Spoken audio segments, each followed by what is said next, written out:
Okay, despite all that bright, sunshiny weather out there, I wouldn't necessarily call it a beach day today. Yeah, first of all, it's kind of chilly, but that line of storms that blew through last night left behind some very rough waters on the Gulf Coast.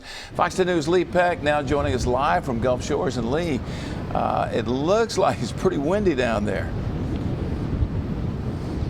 Absolutely. It's very windy out here. And like you said, the waters are cold, rip current conditions, extremely dangerous. No one in the water, of course, that we've seen since we've been out here, because the waters, I can imagine, are extremely cold. But the wind gusts, get this, up to 50 miles per hour.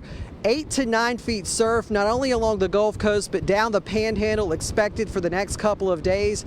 Also, beach erosion expected. I don't know if you guys can tell, but the top layer of sand is actually moving across that top layer of the beach. It's actually flying in the air, and at times it kind of stings. So you can imagine just how strong that wind conditions are out here today. Boaters also being advised to stay in, not try to get out and brave these waters.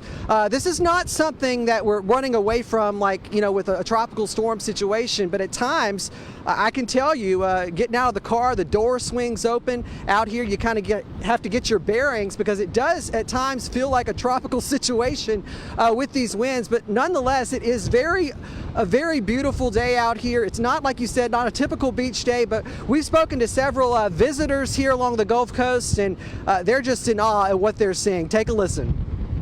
What are your thoughts? This is not a normal day, but it's not like we're running away from it. But what do you think about it? We live about an hour and a half from the windy city of Chicago, but it's not like this. No. We can't. It's pretty. I mean, no matter if it's windy, it's still pretty. Yeah. It's awesome. Still pretty, but very windy. He's right there. The wind continues at this hour. That couple, as you just heard, from northern Illinois, they've only been married for about 3 years. Their goal, to kiss in every state. Tonight, after the NFL game, you're going to see where they knocked Alabama off the list. We'll have a full recap. We're going to talk to some more people out here on the beach before it's all said and done. Live in Gulf Shores, Lee Peck, Fox 10 News.